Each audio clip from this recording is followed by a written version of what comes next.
Most people would have just swallowed a $5,000 fine and gone on with their lives. But when my neighbor Linda, the self-crowned empress of the Homeowners Association, decided to drag me into court over the wrong shade of white on my fence, she had no idea who she'd picked a fight with. What she saw as a simple power move lit a fuse she couldn't put out.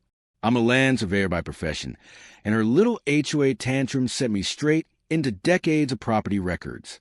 What I uncovered had been hiding in plain sight for over 30 years. Now, as I stand here holding a signed court order, that excavator rumbling behind me isn't a prop. I didn't just beat her lawsuit. I legally erased her house from existence. Stay with me, because the loophole that turned her luxury mansion into rubble is something you won't believe. It all began with a fence. I just moved into a quiet, upscale neighborhood, craving calm after years of grinding through high-pressure construction contracts. I bought a modest, modern place and spent my weekends fixing it up, piece by piece. One Saturday, I painted my front fence a bright, clean white. 2 days later, a certified letter showed up in my mailbox. Inside was a $5,000 fine from the HOA, personally signed by Linda, the president. Linda was infamous, the kind of woman who patrolled the streets with a ruler to measure grass blades. She claimed my fence wasn't white enough. According to her, it was eggshell, while the approved color was Arctic frost. When I tried to reason with her, she laughed straight in my face. "This is an elite community, Alex," she sneered, adjusting her pearls. "If you can't afford the rules, you don't belong here. Pay the fine, or I'll lien your house and take it." She meant every word. Within a week, she filed a lawsuit, stacking on administrative fees until the total hit $12,000. She wasn't after the money. She wanted me gone. What Linda didn't realize was that she'd made one fatal assumption. She thought I was just a guy with a paintbrush. She had no clue that my job revolves around plot surveys, historical deeds, and municipal boundary lines. While her lawyers were drafting threats, I was camped out at the county records office. I stayed until the lights shut off, combing through dusty subdivision maps from the early 1980s. I wasn't looking for fence codes anymore. I was studying the land itself. That's when I saw it. A discrepancy buried in a 1992 filing. A mistake so massive it made her $5,000 fine look laughable. As I traced the blueprints, my pulse started pounding. When this luxury development was first approved, a clerical error slipped through zoning review. Linda's lot, the largest and most expensive in the cul-de-sac, wasn't fully hers. Not even close.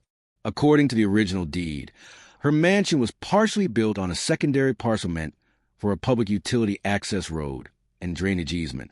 Because the developer rushed the project, nearly 60% of her living room, her entire master suite, and her 3-car garage sat on land never zoned for a private home. And it got worse. In my state, any structure built on public easement land without proper vacation is a permanent violation. Normally, this ends with a quiet payment and paperwork. But Linda's house wasn't on city land anymore. During a budget crisis 5 years earlier, the city had sold that strip to a private holding company. When I searched the owner's name, my jaw dropped. It was a subsidiary of the firm I worked for. My boss, my mentor, literally on the ground under Linda's bedroom. I went to him the next morning and laid it all out. The fine, the harassment, the Arctic frost nonsense. He studied the maps, looked at me, then slid a pen across his desk. "Alex," he said, "I've been wanting to offload that parcel anyway. You want it for $1?" The day of the fence hearing arrived. Linda strutted in wearing a designer suit, flanked by 2 lawyers, smug as ever. I walked in alone with a single manila folder. Her attorney launched into it. "Your Honor, Mr. Alex has willfully violated community standards. We're seeking the full $12,000 plus legal fees." The judge turned to me. "Do you have a response?" I stood. "Actually, Your Honor, I'd like to dismiss this matter. The HOA has no authority over my fence. More importantly, I'm serving the plaintiff with notice of illegal encroachment." The courtroom went dead silent. I handed over the deed. 2 weeks ago, I purchased parcel 402B. This land sits beneath 60% of Linda's home. Her structure not only occupies land she doesn't own, it blocks a designated drainage route, making it a grade A safety violation under the 2024 code. Linda shrieked that it was impossible. "It's very possible," I replied calmly. "And as the landowner, I'm denying any easement. I'm filing for immediate abatement." The judge spent 20 minutes reviewing everything. When he finished, he looked straight at Linda. "This deed is valid. You are trespassing." Over the next month, Linda tried everything. She offered me $50,000.